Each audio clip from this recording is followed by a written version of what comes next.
Hello everyone. इस video में हम लोग बात करेंगे बहुत ही इम्पोर्टेंट और बहुत ही इंटरेस्टिंग टॉपिक की, लोकल अट्रैक्शन की। लोकल अट्रैक्शन जो है एक इम्पॉर्टेंट पार्ट है हमारा कंपास ट्रैवर्सिंग का।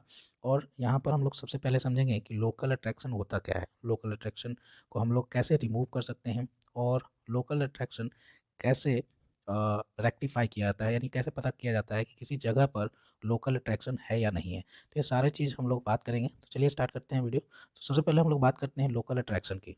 सो लोकल अट्रैक्शन को समझने के पहले हम लोग थोड़ा सा डिस्कस कर लेते हैं कि मैग्नेटिक मेरिडियन क्या होता है।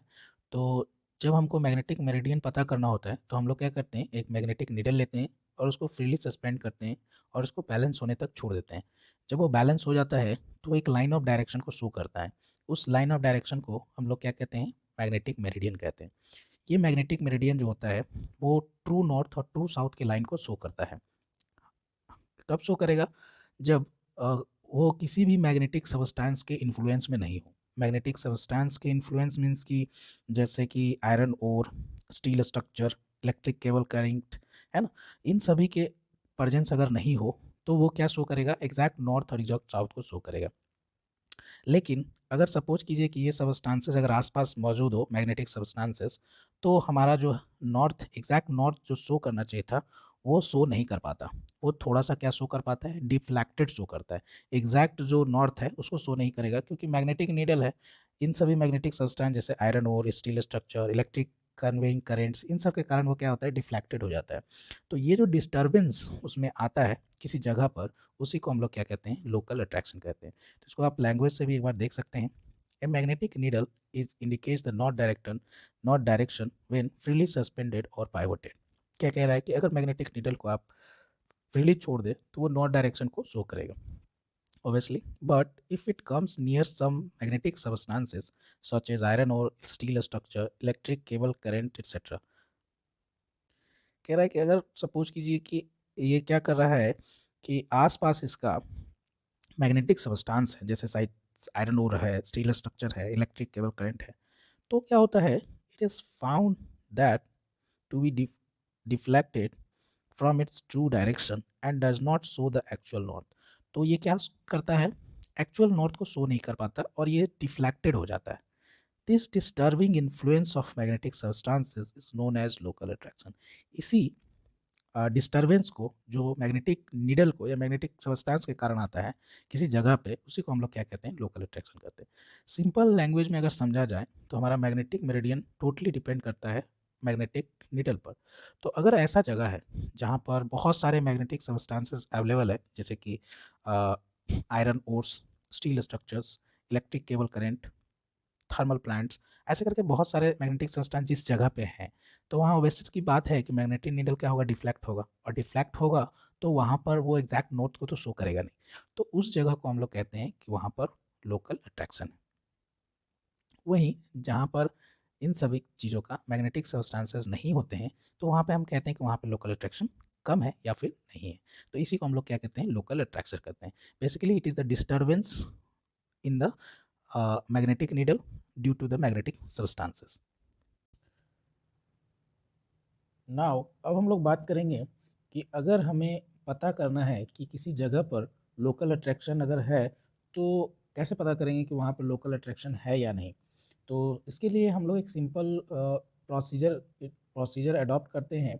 इसमें करते क्या है कि हम लोग कोई एक लाइन लेते हैं इस फील्ड में जहाँ पर आपको लोकल अट्रैक्शन पता करना है, वहाँ पे आप एक लाइन ले लीजिए और उस लाइन का फॉरवर्ड बेरिंग और बैकवर्ड बेरिंग कैलकुलेट कीजिए। Suppose this line is A B, so इस लाइन का पहले क्या कीजिए, फॉरवर्ड बेरिंग कैलकुलेट कीजिए। आप कोई भी इंस्ट्रूमेंट यूज कर सकते हैं, जैसे कि कंपास सर्वेइंग में है तो आप प्रिज्मेटिक कंपास भी यूज कर सकते हैं और सर्वेयर कंपास भी यूज कर सकते हैं। सपोज कि हम प्रिज्मेटिक कंपास यूज कर रहे हैं जिसमें कि होल सर्कल बेरिंग होता है, तो यहाँ से आप क्या कीजिए कि फॉरवर्ड बेरिंग ये हमारा होगा, तो ये फॉरवर्ड बेरिंग कैलकुलेट कर लीजिए।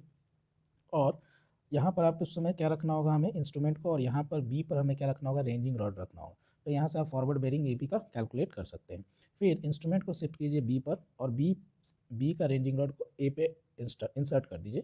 तो यहाँ से आप बी से आप क्या कीजिए, बैकवर्ड डायरेक्शन में इसका क्या लीजिए, बैकवर्ड बेरिंग लीजिए इस लाइन का। सो बैकवर्ड बेरिंग इसका क्या होगा, this is the backward bearing. तो ये सपोज थीटा 1 मान लीजिए। तो यहाँ से हमारा कैलकुलेट क्या हो गया, forward bearing of AB which is theta and backward bearing of AB that is theta 1. तो अब हमें देखना क्या है कि जैसा कि हम लोग फॉरवर्ड बेरिंग और बैकवर्ड बेरिंग में जानते हैं कि अगर होल सर्कल बेरिंग में अगर हम ये बेरिंग कैलकुलेट कर रहे हैं तो ये एग्जैक्टली कितना का डिफरेंस होना चाहिए, 180 डिग्री का डिफरेंस होना चाहिए।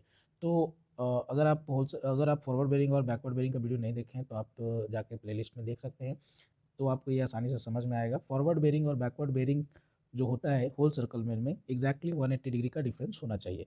तो यहाँ पर आपको चेक ये करना है कि जब आप उस लाइन का ए बी लाइन का आप क्या निकाल लेते हैं, फॉरवर्ड बेरिंग और बैकवर्ड बेरिंग कैलकुलेट कर लेते हैं, तो आपको करना क्या है कि चेक करना है कि एग्जैक्टली 180 डिग्री का डिफरेंस है कि नहीं। अगर सपोज इफ एग्जैक्टली 180 डिग्री का डिफरेंस आता है तो वहाँ पर कोई भी लोकल अट्रैक्शन नहीं है। इस तरीके से हम लोग क्या करते हैं, किसी भी जगह का लोकल अट्रैक्शन पता करते हैं। तो सपोज कीजिए कि आप फॉरवर्ड बेरिंग और बैकवर्ड बेरिंग निकाल दिए किसी लाइन का और वहाँ पर एग्जैक्टली 180 डिग्री डिफरेंस आ रहा है, तो वहाँ पर कोई भी लोकल अट्रैक्शन नहीं है। लेकिन सपोज कीजिए कि अगर फॉरवर्ड बेरिंग और बैकवर्ड बेरिंग एग्जैक्टली 180 डिग्री नहीं आता है, तो वहाँ पर क्या हो सकता है, वहाँ पे पॉसिबिलिटी है कि लोकल अट्रैक्शन हो।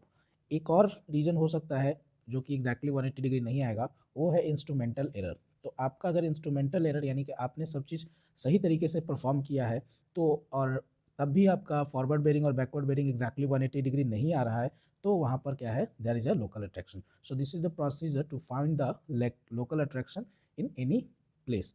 तो इस तरीके से हम लोग क्या करते हैं, लोकल अट्रैक्शन पता करते हैं। तो यहाँ पे लैंग्वेज में भी देख सकते हैं, to detect the presence of local attraction, किसी जगह पे लोकल अट्रैक्शन का प्रेजेंस को पता करने के लिए the fore bearing and back bearing of line should be taken, किसी लाइन का फोर बेरिंग और बैक बेरिंग क्या किया जाता है, लिया जाता है। If the difference of the fore bearing and back bearing of line is exactly 180 degree then there is no local attraction. तो अगर क्या होता है फॉरवर्ड बेरिंग और बैकवर्ड बेरिंग एग्जैक्टली 180 डिग्री का डिफरेंस देखने को मिलता है, तो हम कह सकते हैं कि वहाँ पे कोई भी लोकल अट्रैक्शन नहीं है।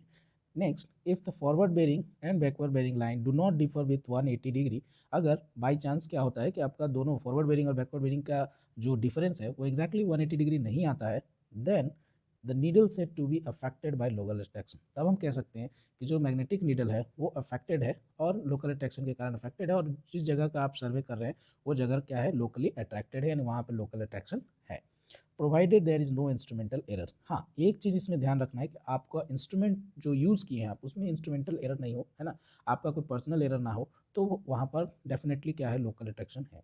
चलिए, तो अभी तक हम लोग समझे कि लोकल अट्रैक्शन क्या होता है एंड लोकल अट्रैक्शन हम लोग किसी जगह पे कैसे पता करते हैं। अब है कि मान लीजिए कि लोकल अट्रैक्शन है किसी जगह पे, तो उसको आप लोग रेक्टिफाई या फिर कंपनसेट कैसे करेंगे, तो वो हम लोग यहाँ पर देखते हैं आगे। सो एक एग्जांपल से समझते हैं कि हम इसको कैसे रेक्टिफाई करेंगे। तो यहाँ पर देखिए कि सपोज कीजिए कि आपके पास एक लाइन का आप बेयरिंग निकाल चुके हैं, फॉरवर्ड बेयरिंग और बैकवर्ड बेयरिंग। तो for example observe forward bearing निकाला गया, वो आया 60 डिग्री 30 मिनट, और उसी लाइन का यानी ए बी लाइन का ही बैकवर्ड बेयरिंग निकाला गया 240 डिग्री। तो यहाँ से आप इसको जब डिफरेंस निकालिएगा तो सिंपली ये दिख रहा है कि 180 डिग्री का डिफरेंस यहाँ पर नहीं है। तो आपको करना क्या है, कैसे इसको कंपनसेट करेंगे, तो आप क्या करें, calculate backward bearing of A B. So actually forward bearing आप सब ये आपका है, तो इसके हिसाब से हम लोग जानते हैं कि अगर आपको फॉरवर्ड बेयरिंग दिया हुआ है, जो भी दिया हो, सपोज यहाँ 60 डिग्री 30 मिनट है, तो अकॉर्डिंग टू फार्मूला क्या आना चाहिए, बैकवर्ड बेयरिंग। हम पहले भी पढ़ चुके हैं कि अगर 180 डिग्री से कम है फॉरवर्ड बेयरिंग, तो बैकवर्ड बेयरिंग क्या हो जाएगा, 60 डिग्री 30 मिनट में प्लस कर देंगे, यानी 60 डिग्री 30 मिनट प्लस 180 डिग्री, है ना। और अगर 180 डिग्री से ज़्यादा होता फॉरवर्ड बेयरिंग तो हम वहाँ पे माइनस कर देते हैं। तो यहाँ पर आपका देखिए ये आ जा रहा है, ये तो आपका गिवन है 240 डिग्री 30 मिनट आ जाएगा, है ना। इसको जोड़िएगा तो क्या आ जाएगा, 60 डिग्री 30 मिनट प्लस 180 डिग्री, सो यहाँ आ जा रहा है 240 डिग्री 30 मिनट। तो यहाँ पर देखिए ऑब्जर्व फॉरवर्ड बेयरिंग जो था, ऑब्जर्व फॉरवर्ड बेयरिंग था 240 डिग्री, और हमारा कैलकुलेटेड जो आना चाहिए था वो आ रहा है 240 डिग्री 30 मिनट। तो हम क्या करते हैं, दोनों बेयरिंग को क्या करते हैं, जोड़ देते हैं। सो करेक्टेड बैकवर्ड बेयरिंग क्या हो जाएगा, दोनों को आप जोड़ के 2 से डिवाइड करिए, मतलब एवरेज ले लेते हैं। तो यह 240 डिग्री प्लस 240 डिग्री 30 मिनट्स दोनों को ऐड कर दिए और 2 से डिवाइड कर दिए, so it will come 240 degree 15 minute. तो जब आपको ये करेक्टेड बैकवर्ड बेयरिंग निकल गया, तो यहाँ से फॉरवर्ड बेयरिंग क्या करेंगे, ये 180 डिग्री से प्लस है तो इसमें 180 डिग्री माइनस कर दीजिए, सो 240 degree minus 180 degree it's will come 60 degree 15 minute. तो इस तरीके से हम लोग क्या करते हैं, अगर जहीं पर लोकल अट्रैक्शन आपको पता चलता है और उसको आपको बैलेंस करना है, कंपनसेट करना है, रेक्टिफाई करना है, तो हम इस तरीके का प्रोसीजर यूज करते हैं। To compensate for a fact of local attraction, the amount of error is found out and it will equally distributed between the fore bearing and back bearing of the line. तो इसमें क्या किया जाता है कि जो भी आपको क्या पता चलता है कि कितना एरर है, यहाँ पर एरर जो 30 मिनट का था, तो यहाँ पर हम लोग क्या करते हैं, जो एरर है उसको क्या करते हैं, डिस्ट्रीब्यूट कर देते हैं दोनों में, बैक बेरिंग और फॉरवर्ड बेरिंग में। तो यहाँ पर देखिए कि 30 मिनट एक्स्ट्रा था, यहाँ पर 30 मिनट, तो उसको 15 मिनट बैक बेरिंग में और 15 मिनट फॉरवर्ड बेरिंग में डिस्ट्रीब्यूट कर दिया गया। सो this is all about the local attraction, what is the local attraction and how to detect the local attraction at any place and how to compensate the local attraction in field. So this is all about the local attraction. Hopefully आपको समझ में आया होगा। अगर कोई भी doubt हो तो आप कमेंट कर सकते हैं। Okay, thank you.